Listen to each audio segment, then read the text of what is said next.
I've been wanting to create some kind of water feature for my snakes for a while now, but as handy as I am, I always felt daunted by the idea of a plumbing project. So in this video, I'll show you how I used a simple, cheap, and easy method to create a beautiful rocky pool with moving water for my boa Severus, complete with a built-in hide. If you want to get some ideas for your own enclosures, stick around and let's slither on into it.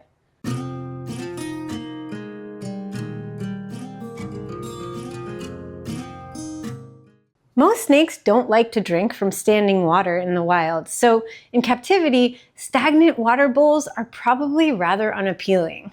This can lead to dehydration issues, not to mention the fact that water bowls need to be changed and cleaned very frequently to keep them from getting gross and gathering bacteria. If you leave a glass of water out, you probably don't want to drink from it after even a day, right? I'd been looking at different options to create a feature with moving water for the enclosure upgrade I was planning, but it wasn't until my chat on the Expert and the Idiot podcast that I really had a light bulb moment and decided I had to make it happen. During the interview, Adam and I were discussing how our boas tend to perch or hover above their water bowls in their enclosures. Severus has done this his entire life. And Adam pointed out that perhaps that behavior had something to do with the fact that water sources would be a great place to lie in wait for a prey animal to come for a drink and become the next meal. After our chat, I looked up some iNaturalist sightings of boas, and sure enough, I found a couple representations of this behavior.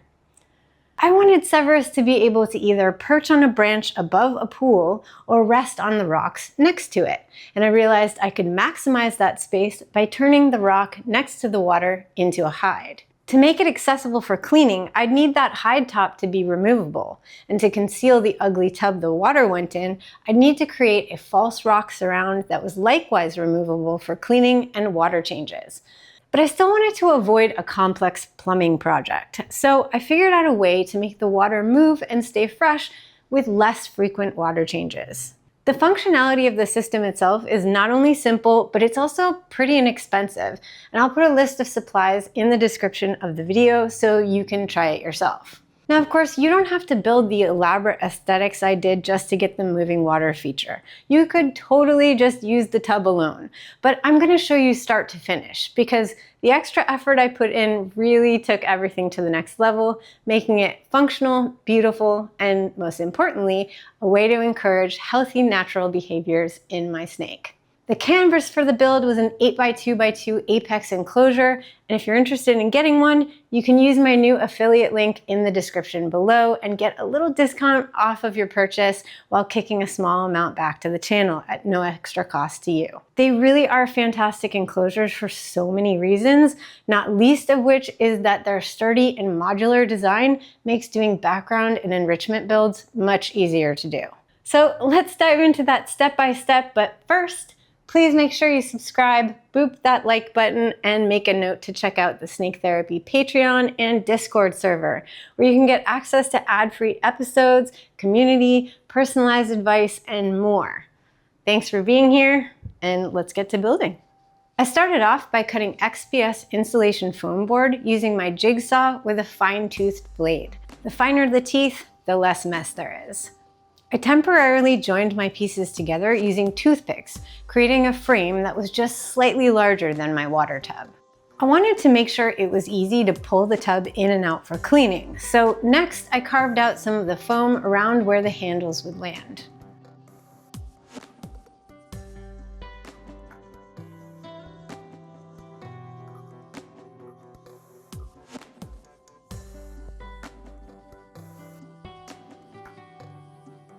For the lid, I traced an outline of the bottom of the tub so I could cut away the opening. I wanted it to be slightly smaller than the lip of the tub so that the plastic wouldn't be visible near the opening.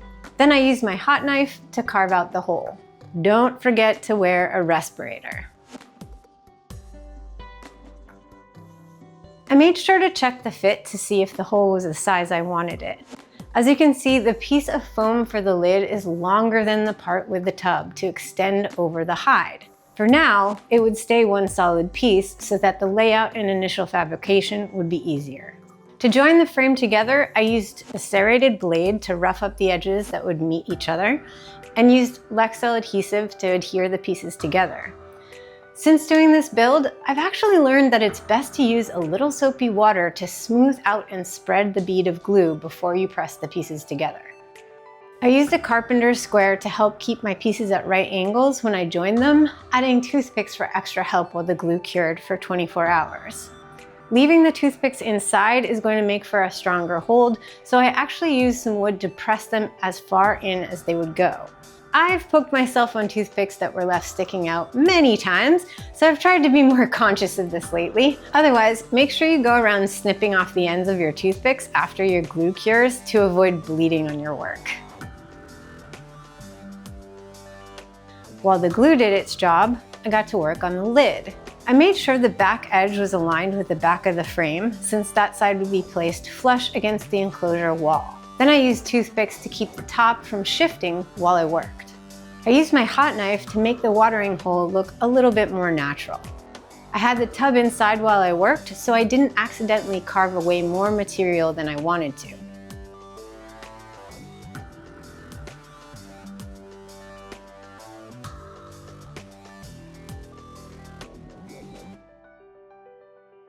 This piece was going to be mounted against the enclosure wall to hold up the lid of the hide. Using a wire wheel on foam is messy, so make sure you've got a shop vac on hand to clean up as you go. It also makes the surface very porous, so once you're done with the wheel, the next step is to use a heat gun to seal in that porosity. This will make painting much easier. Before installing the foam, I went ahead and sealed the bottom edges of the enclosure with silicone. Note that I have the top off the enclosure and have it on its back while I work. This is one of the reasons I love XPS Enclosures so much. The fact that pieces are modular makes for much easier access while I build. I'd marked out where my water feature and hide would go, and I put a little Drylok on the foam before adding Lexel adhesive, just to give it an even better grip. Once in place, I had to do my best with cans of paint to weigh things down so they didn't move during the curing process. My biggest concern was things being flush to the wall rather than the floor, since I could always seal the bottom with some silicone if there was a gap. Once the glue had cured, I flipped the enclosure upright and sealed the edges of the top with my heat gun before working on it again. I definitely should have done this before it was in place because I risked heating up the PVC walls by doing it this way. Don't do what I did. In order to make sure that the lid didn't stick to the frame when I used spray foam, I covered the bottom side of it with wax paper. That's pretty much the only thing spray foam won't stick to. Then I weighed the lid down and fixed it in place with toothpicks. Spray foam can be super annoying and messy, but it does come in handy sometimes. In this case, I wanted it to come all the way up to the lid when it expanded, but I didn't want it to push the lid up. The point was to make the whole thing look as seamless as possible, even though the lid would be removable. Spraying your foam with water will make it cure faster, but when you layer this much foam, sometimes the outside will cure long before the inside does, which can be a nasty surprise when you cut it away later. It's also way stronger than you'd think. Even with 4 gallons of paint on top, it's still expanded enough to shift things slightly. Before the foam fully cured, I went ahead and added a few pieces of XPS foam I'd carved into rock shapes, just to add some variation. As the spray foam cured, it would hold these in place without any glue. Once the foam was cured, I removed the lid so I could carve it down a bit. I wanted to get rid of the bulbous looking foam shapes as well as clean up the top so it was flat and the lid would sit flush on top of the frame.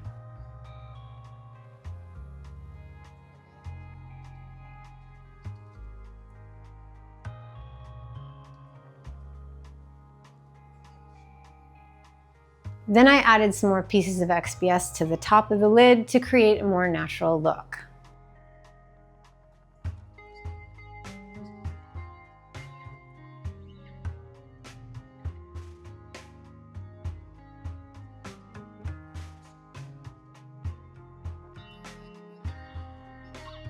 Once I had the placement complete, I went ahead and cut at the outer edge of the lid to create continuity with the bottom.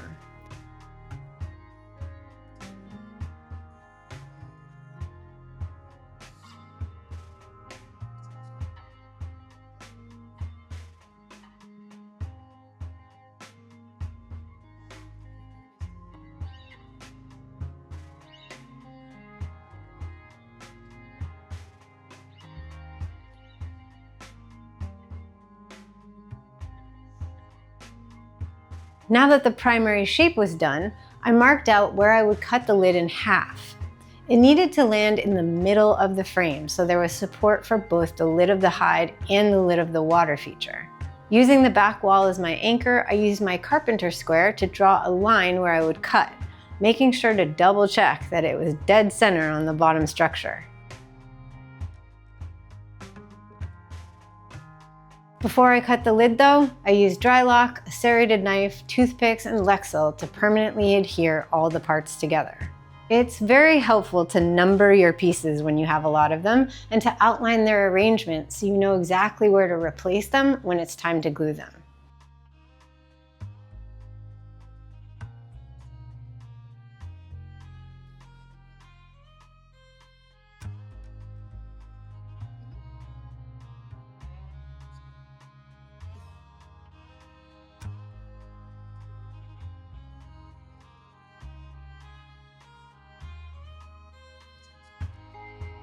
Once the lid was cured, I used a fine-tooth handsaw to cut the lid in half.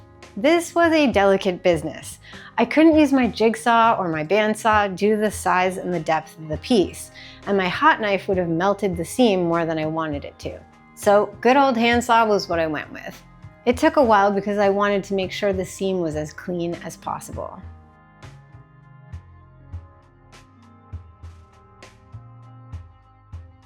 Next was figuring out how to make sure the lid would stay in place on its own while being removable.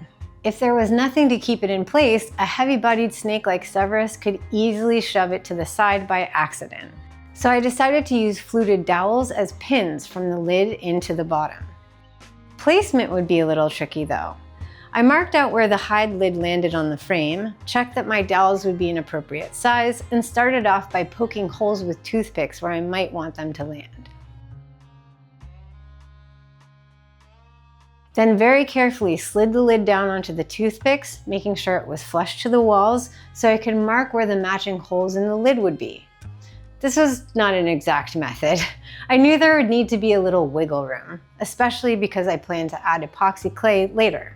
I went ahead and made holes in the lid using a drill bit that was smaller diameter than my dowels. Foam doesn't drill cleanly, so if your drill bit is the same size as your dowels, your holes will end up being too big and the fit will be poor.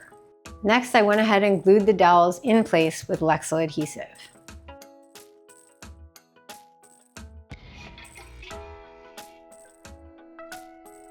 I wanted to be sure that my holes would be in the right place, so I put a little paint on the tips of the dowels before setting the lid down. This would leave marks where the holes should be. I would drill them out much larger than they needed to be so that there was wiggle room, and I repeated this process for the lid of the water feature.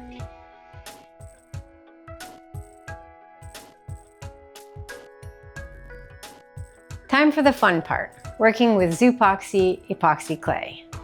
This is a two-part material that I've used on many other builds. Mix the two parts together and add a thickening compound and you're able to coat any surface, cover any seams, and texture and paint it. You can even sand and drill it once it's hardened, and it's super strong and versatile.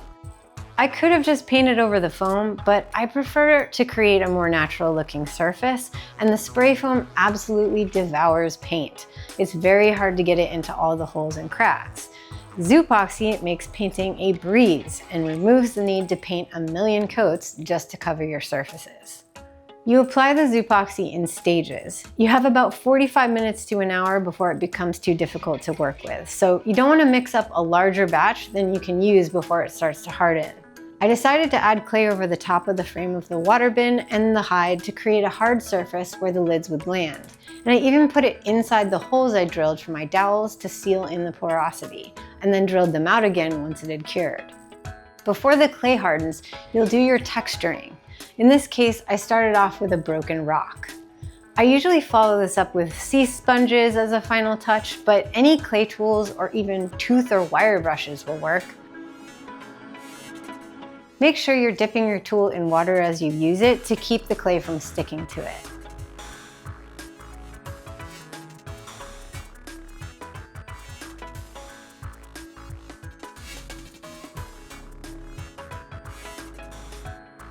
I wanted to make sure the transition between the lids and the frame looked as natural as possible, so I needed to work them while they were sitting in place. I used wax paper as a barrier to make sure the lids didn't end up sticking to the base.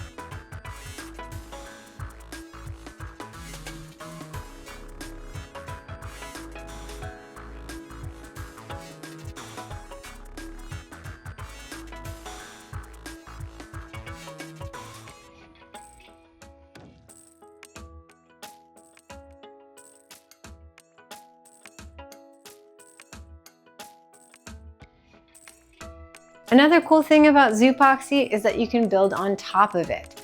So if you want to add more depth or shape, you can just put another layer of it over what you've done before. This way I could build out the lid a little more to make it look more connected to the bottom. I did end up putting a very thin layer of Zoopoxy in between the two lids, which made it a pretty tight fit, but I wanted it to be solid and sturdy and be easy to clean later.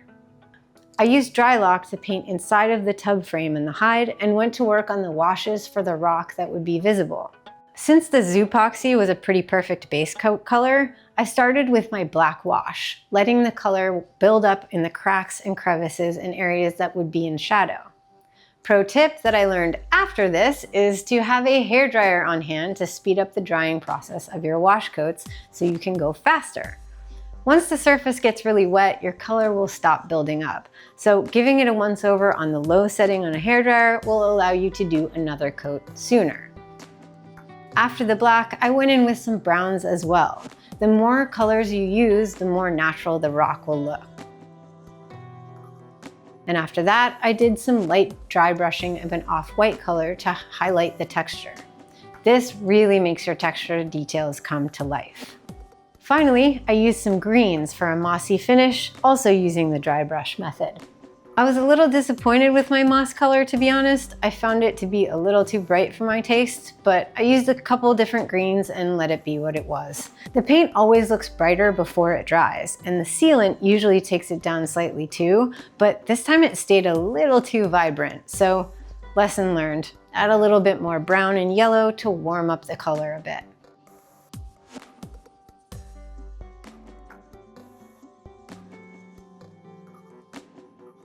The final stage is to seal all the paint in with at least 2 coats of Eco-Poly Clear sealant. I say this every time, it's VOC free, UV resistant, and after it has 5 to 7 days to cure, it's completely safe for your animals and makes things a breeze to clean. Drylok is a nightmare to clean in my experience, so I always coat everything with this to complete my builds now. The final touches were to add a few little plants growing off the rocks.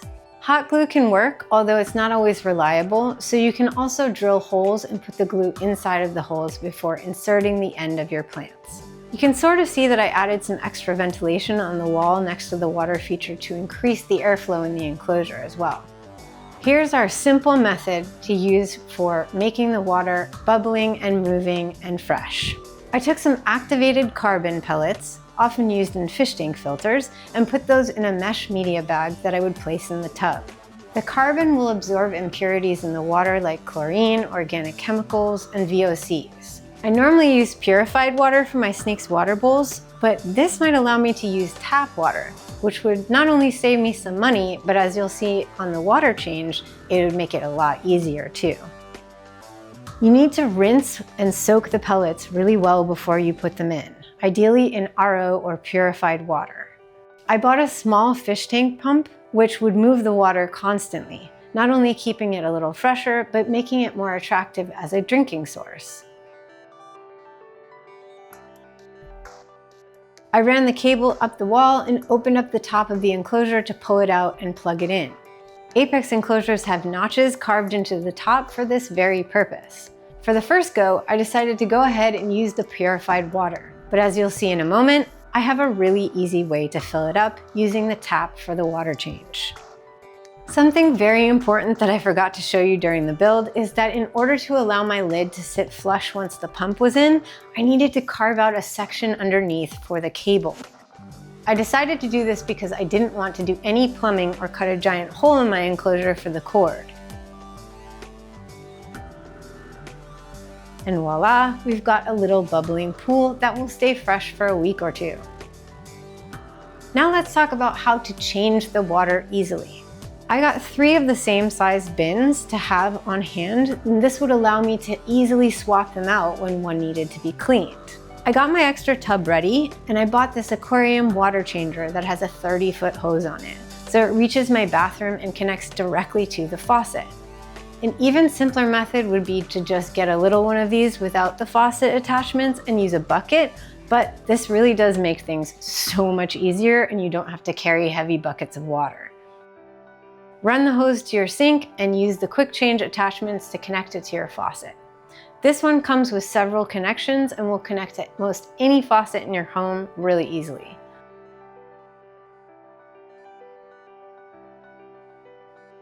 Unplug your filter and pull out your carbon media bag. To be honest, I'm not sure how often to replace the carbon, but I'll probably do it every other water change. If you only use tap water, you might want to do it every time depending on your water quality. Next, you'll run the suction end of your water changer into your tub.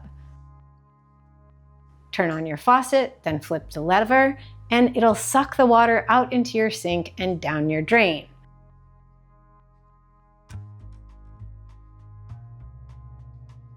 Once you've got most of it out, your bin will be light and easy to remove. Put your fresh bin in and flip the lever on the suction tube. When you turn on your faucet again, the water will flow into your tub from your tap.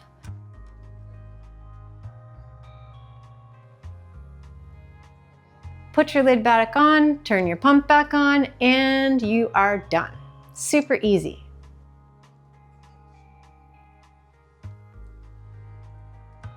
As for the hide, Severus definitely liked it.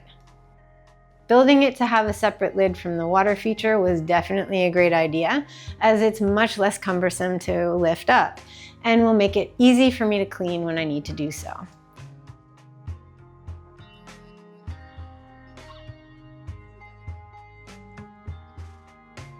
I'm pretty happy with how it all turned out, but the best part was watching Severus enjoy it. Once he came out of hiding, I was deeply rewarded by getting to see him utilize what I made and display behaviors I'd been so eager to observe.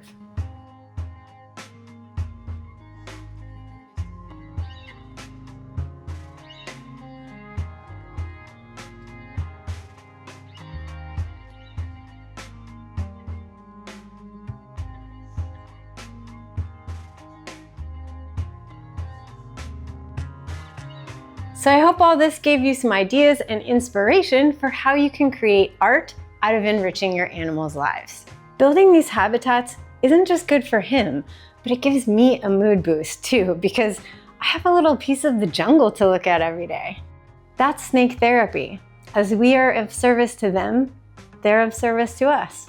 I'm Shira, and this is Severus Snake, and we'll see you next time for more snake therapy.